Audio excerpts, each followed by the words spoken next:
André, tudo bom? Olá, Daniel, seja muito bem-vindo. Prazer estar aqui. E aí, Prazer é pessoal, nosso. beleza?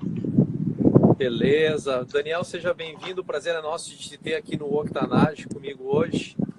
Então, a nossa live de hoje falando sobre a revolução do patinete elétrico, Daniel. Uhum. Tenho aí preparado várias coisas para a live de hoje, tá? Então, para ir elencando os nossos tópicos aqui. Vamos falar um pouquinho sobre o que é a economia colaborativa. Vamos falar também sobre quais são os principais, o que é essa revolução de mobilidade urbana do patinete elétrico, quais os principais competidores, dar um pouquinho do histórico de cada uma das principais companhias que a gente tem aí no mercado, então Yellow, Green, a Bird e a Lime aqui nos Estados Unidos. Vamos falar também um pouco sobre o modelo de negócios. O que é o modelo de negócios, como é que funciona, e eu vou relatar a experiência para vocês de utilizar os patinetes, como é que funciona e tudo mais. Vou tentar até trazer imagens disso. E por fim, vamos falar dos desafios, mudanças que estão acontecendo com isso e possibilidades que surgem através desse novo modelo de negócio. Que tal, Daniel? Então, bora lá. Maravilha, então. É, Fala, Daniel. Então, acho que para a gente primeiro começar a falar sobre os patinetes, tem que primeiro entender o contexto da economia colaborativa, né? E a economia colaborativa basicamente é o que já acontece há milênios, desde que o ser humano começou a fazer trocas, isso já é economia colaborativa. É você aproveitar as negociações que já acontecem entre seres humanos, ou seja, eu sou bom em produzir comida, então eu foco em fazer comida e você é bom em, sei lá, em entreter pessoas. Então eu troco a minha produção de comida pelo seu entretenimento e isso é uma troca. Só que ao longo da humanidade isso foi evoluindo para que as pessoas comprassem e vendessem serviços e hoje a economia colaborativa nada mais é que um nome bonito, né, para tirar um pouco a pejoratividade de economia, mas é um antídoto para ter posse. Então, hoje, em vez de você ter que ter uma posse de um bem, posse de alguma coisa, você pode apenas trocar. Você não precisa ter um carro, você pode hoje ter um motorista sem ter um carro, por exemplo. Então, isso acaba tirando um pouco da conotação negativa do capitalismo. Exato. A humanidade começou, na verdade, fazendo trocas e a gente acabou evoluindo, então, para moedas, a gente acabou evoluindo para preços, entendeu? Numa tarja, né? Uhum. Então, junto com o produto, tem o preço uma tarja e tudo isso aí são evoluções do mercado tradicional. A economia colaborativa permite, então, essa troca de pessoa a pessoa ou através, por intermediação de uma plataforma. E isso acontece, um dos benefícios é que, às vezes, você não precisa ter a posse do bem, né? Não precisa ter a propriedade. Então, no caso de hoje, justamente o fenômeno de mobilidade urbana, e eu acho que inclusive serve como baseline para falar dos patinetes, é o trabalho que foi feito através do Uber, Lyft e todas essas empresas de ride sharing, né? Que justamente Uhum. possibilitaram, você não precisa ter o carro, você na verdade quer simplesmente o serviço de levar você do ponto A até o ponto B. Então, contata uma outra pessoa, através da plataforma, que no caso é o Uber, ou o Lyft, ou outro app desses, né, de, de dividir a tarifa, e você consegue, então, o produto que é a mobilidade. E os patinetes vêm nesse contexto justamente como aquela mobilidade urbana de pequena quilometragem, né? Então, são pequenas distâncias e o modelo de negócios deles foi criado para isso, a precificação e a forma como são pagos da mesma forma. Então a gente até pode falar disso aí depois, né? Mas basicamente o baseline é justamente isso. Dentro da economia colaborativa, dentro da mobilidade urbana que já foi explorada por outras startups que tiveram um crescimento aí enorme, está surgindo então esse novo fenômeno que são os patinetes elétricos. E é interessante falar sobre economia colaborativa. Quando a gente fala sobre isso, a tendência é as pessoas acharem que isso restringe aquelas já conhecidas, né, que é Airbnb, Uber, tem um site que eu uso muito que é o freelancer.com e, por sinal, nos Estados Unidos, onde você está, 1/3 dos americanos que trabalham, hoje eles já são freelancers, eles não são contratados por uma empresa. Então, 1 a cada 3 é bastante coisa. Mas você tem, além dessas mais conhecidas, você tem infinitas possibilidades de economia colaborativa. Então, hoje você não precisa nem ter um animal doméstico em casa. Você pode receber por alguns dias, umas semanas, um animal doméstico, sem precisar ter, tá a fim de ter um cachorrinho agora, você vai lá, você recebe um cachorro em casa, fica até enjoar e depois você entrega de volta para o dono ou para outra família. Óbvio que você pode questionar a parte ética disso, né? Claro que no caso de animais a gente está falando de seres vivos, mas é um negócio que já é possível hoje em dia. E é bacana que 80% das coisas que você tem na sua casa, você não usa. Então, quem está em casa agora, olha ao seu redor e você vai ver que a maioria das coisas que você está olhando, você não usa há mais de um mês. De fato, são coisas para a gente se dar conta, né, que a propriedade tem um custo não só de aquisição, mas de manutenção também, e que estão se criando dentro do contexto da economia colaborativa possibilidades para a gente justamente fazer uso coletivo delas, né? Então, no caso dos animais, né, até uma coisa é bem feito, porque se a plataforma coloca esse cuidado, acaba sendo bem executado. Então, já tem há muitos anos aqui o conceito de foster parent, né, que é, digamos assim, pai adotivo de animais domésticos. Então, a pessoa se compromete a ficar com um animal durante um dia da semana, 2 dias, enfim, o que for.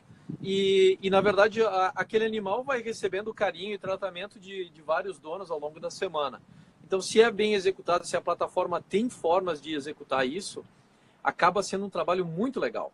E, na verdade, a gente vai conseguir ver isso no caso do patinete elétrico, quais são justamente as dificuldades que as plataformas estão tendo agora que prover, quais são as limitações e quais são as dificuldades que eles estão tendo que superar para justamente fazer do serviço interessante para toda a comunidade, né? Então, assim, comunidade, os usuários, as pessoas que a municipalidade, né, aqui nos Estados Unidos, ou a prefeitura no Brasil, e as outras pessoas, porque, enfim, os patinetes estão por tudo, acabam ocupando espaço também, então tem limitações em relação a isso aí também, que eu posso entrar em detalhes.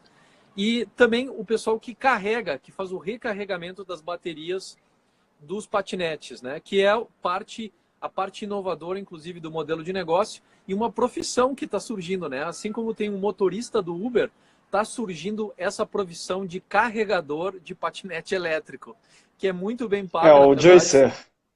São 3 a 4 dólares aí para recarregar e, na verdade, pode ser muito útil, né? Especialmente se você usa o patinete elétrico, já sai de manhã com o patinete elétrico, né? Recarregado e com ele já pago, inclusive. Então, são coisas, a parte bem interessante mesmo desse modelo, que nos levou, então, a sugerir essa live contigo, Daniel, aqui no Octanage Podcast. O bacana, indo para o caso dos patinetes, talvez a empresa que mais se destaque nisso é a Bird, né? E você aí nos Estados Unidos pode falar melhor, mas quando eu fui, eu só vi patinete da Bird, quando eu fui agora há alguns meses. E a Bird foi a empresa que se tornou o unicórnio mais rápido na história. Então, foi a startup que se tornou mais rápido unicórnio. Hoje já vale aí mais que 2 bilhões. E ela superou outras empresas, tipo a Uber, Airbnb, Facebook. Foi um crescimento muito rápido, muito exponencial. E boa parte disso se deve ao fato da Bird ter sido feita por pessoas da Uber, né, pessoas que trabalhavam na Uber, e eles aprenderam como que tem que ser o modelo de negócio do lançamento, o que você tem que fazer no lançamento para você ter uma empresa desse tipo nesse mercado. Então, é bem interessante isso. E como você falou, tem outras concorrentes, né? Tem a Spin, a Lime, a Jump, tem meia dúzia de outras concorrentes, e você tem as empresas investindo. Tem o Google, Uber, Lyft, todas essas empresas estão jogando milhões de dólares nesse negócio das scooters, né? Exato. Eu fiz pesquisa a respeito disso e de fato foi exatamente os fatos que tu mencionou. Então a Bird, que foi a primeira empresa a se lançar nesse mercado, ela foi fundada por pelo ex-VP de crescimento de motoristas do Uber. Ele também já tinha sido CEO da Lyft anteriormente, então ele vinha com essa base forte. E como você falou, ele entende justamente o que precisa ser feito não só para lançar, mas para conseguir crescer exponencialmente a plataforma, em termos dos provedores de serviço, que era o trabalho dele, e até como CEO do Lyft, ele viu muitas outras coisas, a aquisição de usuários e tudo mais. Então ele já veio com esse expertise aí, e de fato ele conseguiu um aporte de dinheiro bem interessante. A última rodada de investimentos deles, eles conseguiram 300 milhões de investimentos na última rodada e levaram eles a virarem, então, esse unicórnio. Na verdade, é um duplo unicórnio, né? Mais de 2 bilhões de dólares hoje a avaliação. E eles atingiram, foi a empresa que justamente atingiu essa avaliação de unicórnio com mais velocidade, inclusive superando o Uber em relação a isso. Então, até por isso que eu coloquei, né, a revolução do patinete urbano, do patinete elétrico, da mobilidade urbana. Da mesma forma, então essa é a Bird, que foi a primeira a colocar. Então agora em outubro desse ano, final de outubro, início de novembro, aqui em Austin, a gente teve então um deslanche, né? Uma derramada de muitos patinetes elétricos na cidade. E realmente eles estão pela cidade toda. Você abre o app do Bird e você consegue ver onde estão os patinetes, e são milhares. E eles não só no centro da cidade, eles estão nos bairros, que é uma coisa que aqui em Austin é tradicionalmente ignorada. Então, o transporte urbano aqui demorou para chegar, é coisa recente, é coisa dos últimos 10 anos aqui, que tem uma estrutura de ônibus. O próprio metrô de superfície também é uma coisa recente. E me chamou a atenção isso porque eles estavam por tudo, perto dos ônibus, inclusive em bairros bem ao norte do centro. Tá? E me chamou a atenção também, e transicionando o assunto para as outras concorrentes, a Lime, que foi a segunda concorrente que chegou aqui na cidade. Eu não conheço outros patinetes aqui, mas a Lime, então tem Bird e tem Lime. A Lime basicamente optou por aquele modelo clássico do McDonald's e do Burger King, né? Que você vai instalar o Burger King na frente de uma lanchonete do McDonald's. Então eles fizeram o mesmo modelo, tá? Do lado tá disponível, e uma coisa que me chamou a atenção é que justamente são nomes curtos, né? São palavras de 3 letras, né? Bird e Lime, o próprio Yellow, Green também, o Jump, são todas palavras curtas para justamente ter essa fixação e para poder adquirir, fazer aquilo que é a parte mais importante no lançamento desse tipo de infraestrutura, que é atingir a posição de número 1 no mercado, que é o que todos eles estão buscando, né? Então, esses são os 2 principais concorrentes aqui. Só para concluir a parte de competição, de concorrentes, tanto a Bird como a Lime estão presentes em várias cidades aqui dos Estados Unidos. Eu sei começaram em Los Angeles e São Francisco. Não sei se você teve por lá. Los Angeles, São Francisco e San Diego, tá? Depois vieram para Austin, foram também para Denver. E em São Francisco e em Denver eles estão proibidos. Então, no momento, por ausência de regulamentação, a prefeitura proibiu esses serviços, e provavelmente pelo aprendizado com o Uber e tal, eles querem regulamentar. Eu tive 2 semanas atrás, estava em Boston e não tinha patinete elétrico lá. E até me chamou a atenção porque Boston, agora entrando no inverno, é uma cidade que neva bastante. Então, de repente, até isso aí poderia prejudicar um pouco o funcionamento. Então, Faz talvez sentido. seja parte aí do aprendizado futuro deles, tá? Mas esse aí é o panorama competitivo aqui nos Estados Unidos, Daniel. Você tocou em alguns pontos muito interessantes. O primeiro é exatamente essa estratégia. Como o cara que começou a Bird, ele era do Uber, ele viu qual foi o grande erro do Uber, que foi ter deixado a Lyft assumir o mercado, e hoje, você sabe melhor do que eu, talvez a Lyft já seja maior do que o Uber nos Estados Unidos. E aí, como que eles resolveram isso? Você taca no mercado 1 milhão de patinetes da noite para o dia. Então, com isso, tendo 1 milhão de patinetes, a primeira pessoa que vai usar ali o patinete, Ela vai baixar o app do Bud, como as outras concorrentes têm preços similares. Então, primeiro aplicativo que você baixa provavelmente vai ser seu último.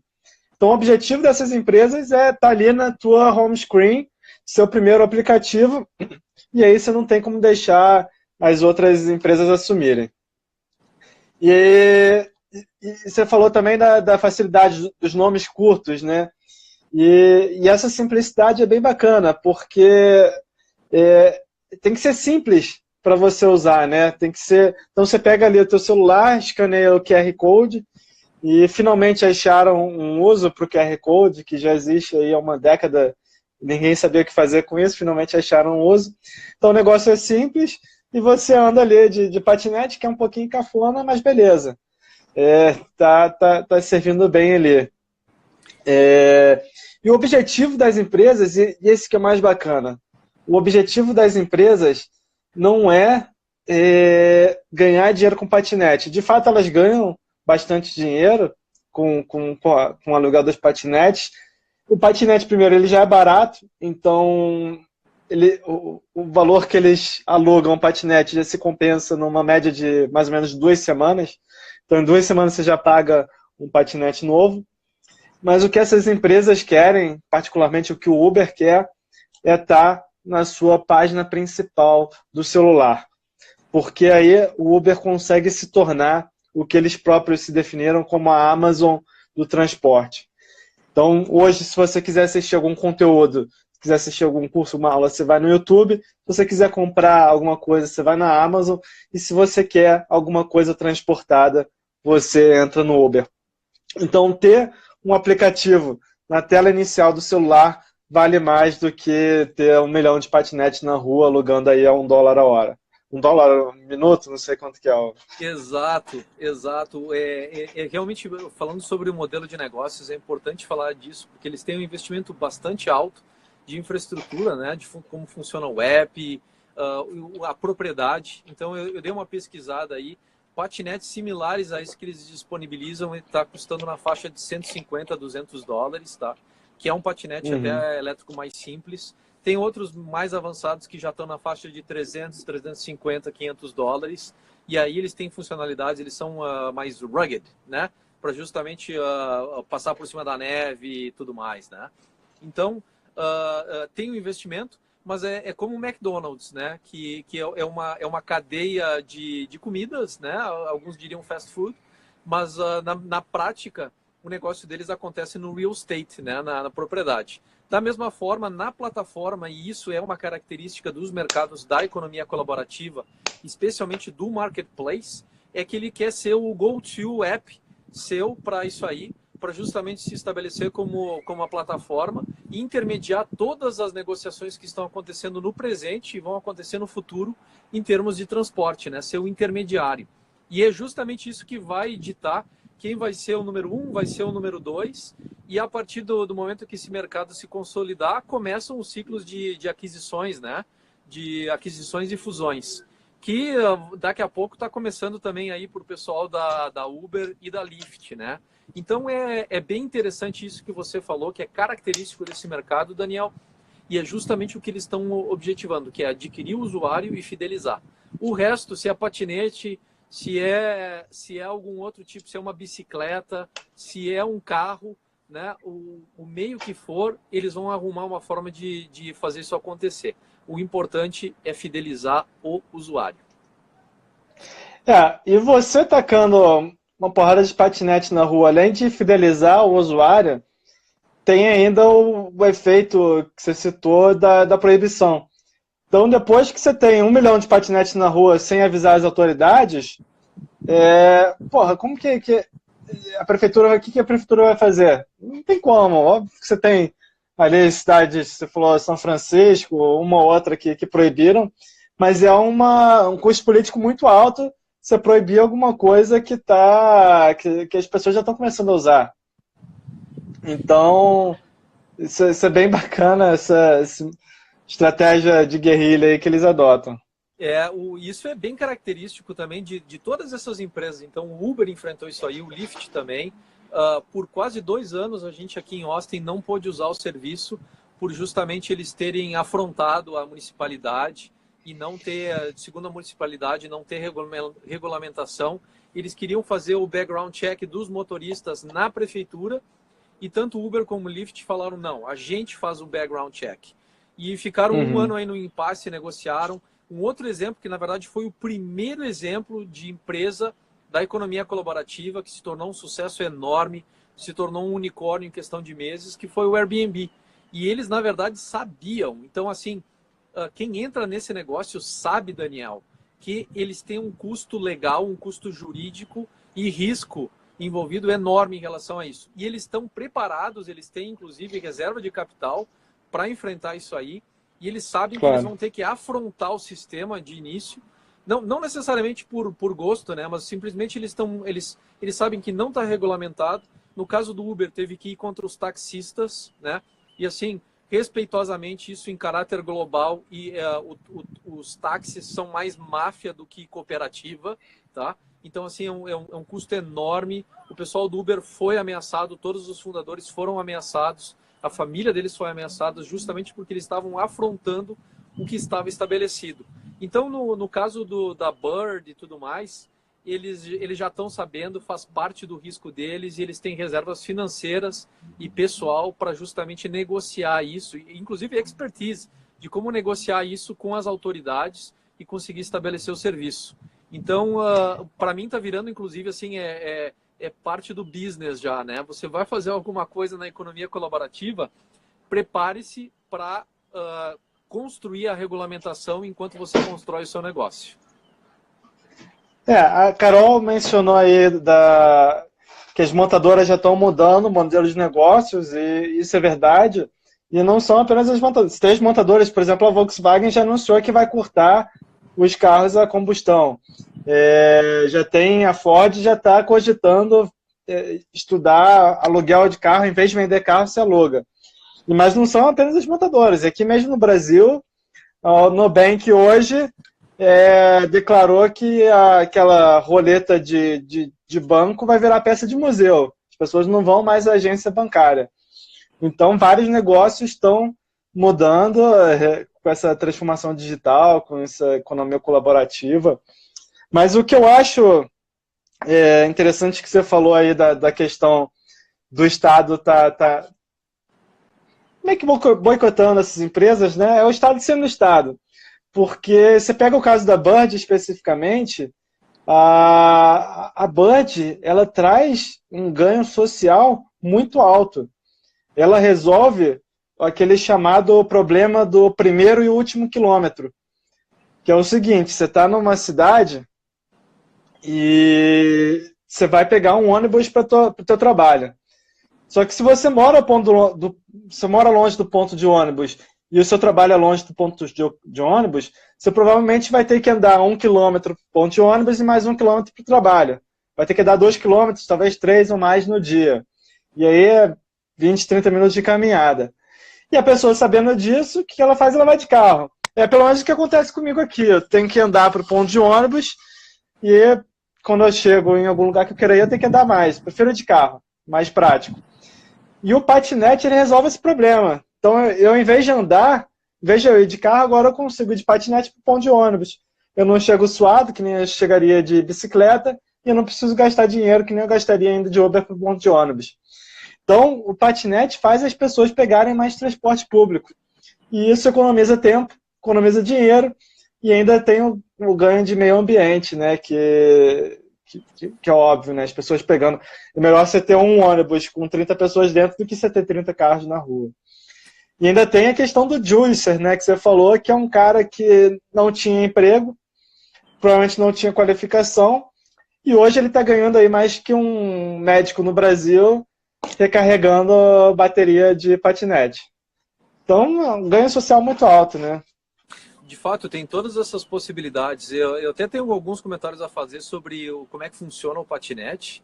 E eu vou aproveitar e fazer o gancho aqui, pegar o gancho dos comentários antes disso, né? Então, a Damares estava comentando, né? Queria ver isso aqui em São Paulo. Até o meu entendimento é que tem os patinetes da Yellow e da Green estão disponíveis em São Paulo. Mas como eu não Eu moro na acho que chegou há cidade, pouco tempo, né? Chegou há pouco tempo em São Paulo. e bom, mesmo aqui, eu vou dizer para vocês, aqui está indo em processo de implantação, chegaram em novembro, faz um mês, tá? A Hum. Carol está fazendo um comentário aqui, você não vai mais comprar os Porsches, vai pagar a assinatura. Pensa o precinho que vai ser, né? É bem interessante isso que as locadoras aqui nos Estados Unidos, as locadoras de automóveis, têm um modelo de negócio estabelecido para carros de esportivos e carros de luxo. E funciona porque o seguro, na verdade, como o seguro é obrigatório na maioria dos estados americanos, você consegue prender e ter uma entidade jurídica que é responsável se o automóvel não voltar ou se voltar batido, né? Então tá aí um modelo de negócios, mas certamente no futuro vai ter esse tipo de oferta. Você consegue alugar um carro de luxo e conseguir para as ocasiões importantes na sua vida você vai com o carro de luxo, tá? Então, Uhum. e sobre aquilo que você estava falando, é bem interessante que o problema que o patinete resolve, ele é complementar aquilo que o Estado está provendo, né? Então, o transporte público, que em geral são concessões do Estado, o patinete acaba provendo justamente aquela última milha, né, ou último quilômetro, que justamente o que você caminharia da sua casa até a parada de ônibus e da parada de ônibus até o seu destino final, você pode pegar um patinete, em geral, muito mais próximo da sua casa e fazer essa uma milha. Na verdade, o patinete aqui tem a disponibilidade em torno de 15 milhas até. Tá? Os patinetes da Lime vão até 37, então eles devem ser mais pesados, com mais bateria. E então, assim, você consegue fazer uma quilometragem muito maior, inclusive, se quiser, com todas essas vantagens. E, na verdade, é complementar ao que o Estado já está provendo. Então, me chama a atenção isso também, porque isso tira um pouco do direito do Estado de não querer regulamentar. Na verdade, tem vantagens para a população, sim, e é preciso que o Estado tenha boa vontade para regulamentar esse tipo de serviço. Como em todo processo inovativo, né, de revolução, as coisas demoram para acontecer, mas é inevitável que a pressão popular sempre vai fazer com que o Estado acabe cedendo. Foi o que aconteceu com o Uber, né? O Uber, no começo, tinha muito conflito ali com os taxistas, mas o grande problema do Uber é que ele chegou num momento de crise. Então, de fato, os taxistas estavam perdendo trabalho, mas não por causa do Uber, mas porque estava todo mundo perdendo trabalho, ninguém mais estava querendo gastar dinheiro em táxi. E hoje já estão voltando a usar táxi, porque não é o mesmo público, né? É outro público. Eu não andava de táxi antes, e eu passei a andar de Uber porque é mais barato. Eu prefiro pegar um Uber do que pegar um ônibus, e táxi para mim já não sei até que ponto compensa, mas são públicos que vão crescendo. Assim como você tem profissões que vão surgindo, você tem públicos também que vão surgindo. Para mim, isso aí, no caso do Uber, tem uma competição com os táxis aí, que foi, digamos, a grande polêmica inicial. No caso dos patinetes elétricos, na verdade, é um problema dormente. Porque a gente sempre teve, sabe, cansei de tomar ônibus para ir para a faculdade, para me movimentar. E tinha alguns lugares que, inclusive, a gente criou a expressão, né? Eu perto longe. Porque a distância é curta, são apenas aí 1 ou 2 quilômetros, mas como não tinha acesso através do ônibus, tinha que fazer o trajeto de carro e tudo mais, né? Então, o patinete, ele resolve um problema dormente na vida urbana, que é justamente essa última milha. Que é um conceito, inclusive, que a gente tá roubando, na verdade, das companhias telefônicas, né? A última milha Uhum. da telefonia e tudo mais, mas que justamente exemplifica isso. É um problema que existe nas cidades, ao redor de todo mundo, e que o poder público não está capacitado a resolver. E agora, com as startups que estão fazendo investimento e estão criando plataformas, vão ser forçados a regulamentar pela pressão popular, não é mesmo, Daniel? E isso nos Estados Unidos, que espera-se que tenha um planejamento de transporte público muito melhor que o Brasil. Aqui é um caos, cara. Aqui no Brasil é um caos. Então, você ter ali acesso a patinete, bicicleta elétrica, é uma vantagem indescritível para a população.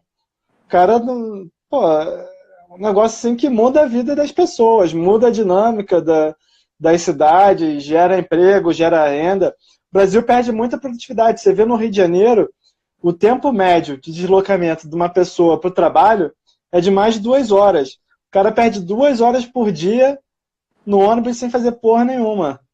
E você, tendo essas alternativas, cara, isso gera uma produtividade que não tem nem como começar a calcular o ganho de produtividade dessas soluções. Então, um negócio assim que quem é contra é porque certamente está investindo em alguma coisa pública, algum concorrente. Tá ganhando de alguma forma, né? Muito bem Está lembrado. ganhando de uma forma. É, eu vou descrever, Daniel, como é que funciona o processo de ativação, tá? Inclusive, eu acabei começando a live aí 2 minutos mais tarde, justamente porque eu estava tentando roubar um patinete para ter disponível, inclusive rodar a live em cima do patinete, né? E foi tão curioso porque eu cheguei lá, eu já tinha o app e usamos o QR Code, né, para fazer ativação remota. Foi interessante que se eu mexia o patinete começava a fazer barulho. Então, realmente ele quer ser ativado. Então, se você arrastar ele, que era a minha ideia, né? Era arrastar o patinete até em casa e fazer e começar o trajeto a partir daqui, ele não vai gostar e ele vai travar as rodas, inclusive, tá? Então, Uhum. vai ter isso aí. É bem legal que eles colocaram o abuso já como parte do modelo de ativação. E aí eu fui ativar e ele precisava de pagamento. Então, eu pensei, eu vou usar o Apple Pay, que já tem meus cartões ali, tudo cadastrados e tal, e o app não me deixou usar o Apple Pay. E como eu saí de casa e era um trajeto curto aí de 2 quadras, eu fui lá e não tinha carteira. Então eu não consegui ativar meu cartão de crédito e, portanto, como ele não me deixava arrastar o patinete, eu não consegui trazer o patinete aqui para mostrar, né? Mas basicamente é isso, ele tem um QR Code na parte superior do patinete, né, no centro da parte de manobra. Você escaneia ele, ele ativa, custa $1 de fazer a ativação. O Bird cobra 15 centavos de dólar para cada minuto de utilização. E o concorrente deles, que é o Lime, cobra 10 centavos de dólar por minuto. Então tem uma pequena diferença aí. Você pode usar o patinete e eu acho que você tem que devolver ele depois num dos pontos qualificados, tá? Não sei se pode deixar aí. Na verdade, eu queria testar. Eu queria deixar um patinete na frente da minha casa, talvez não tivesse uso, e aí a partir das 9 horas da noite eu posso ser o juicer, né? Que é o cara que vai ali, recolhe o patinete, carrega ele, ganha 3 ou 4 dólares por recarregar e tem que deixar ele disponível no dia seguinte de manhã, às 7 horas da manhã, no local marcado. Então eu queria, na verdade, criar um ponto de patinete na frente da minha casa para mim poder fazer esses trajetos aí até o supermercado, biblioteca pública e outras coisas que eu tenho aqui perto da minha casa, sem precisar mais do carro, né? Era o meu cenário ideal, Daniel. Era o meu cenário ideal. Pô, interessante isso. Isso é uma boa mesmo.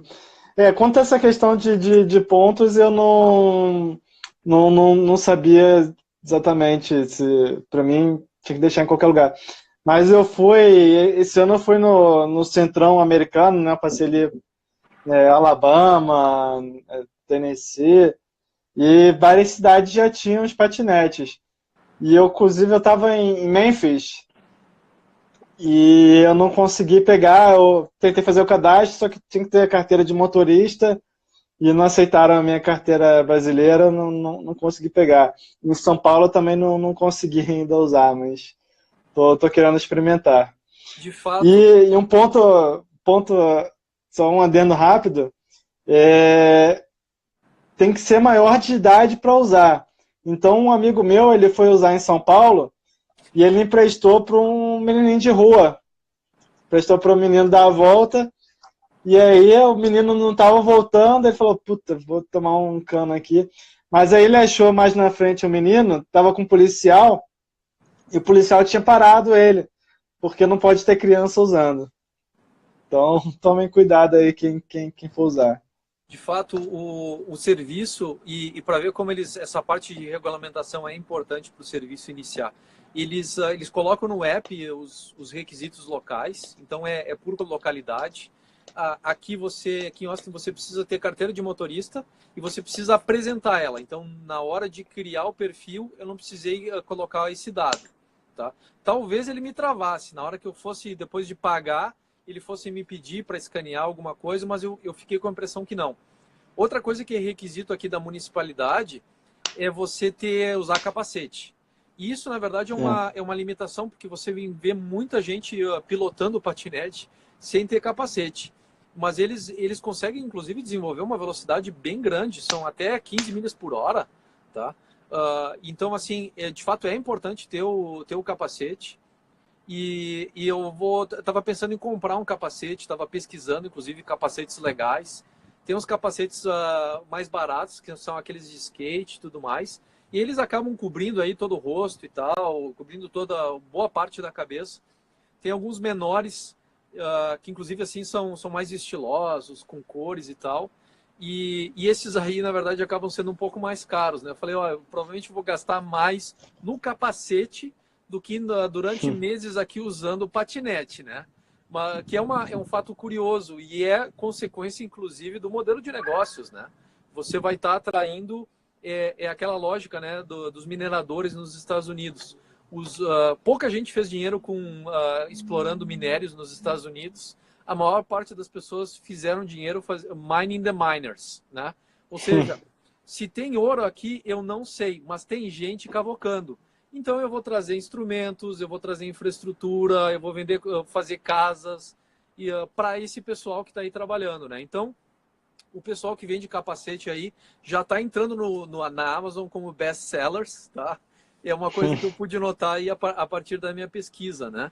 Inclusive, acaba sendo um modelo interessante, porque, por exemplo, Daniel, a Amazon, né? Falando de economia colaborativa, a Amazon, quando a mulher fica engravida e faz a primeira compra de coisas, a Amazon percebe pelos produtos comprados que a mulher está grávida e manda um e-mail da conta sugerindo kits, na verdade, com mais produtos que ela vai precisar ir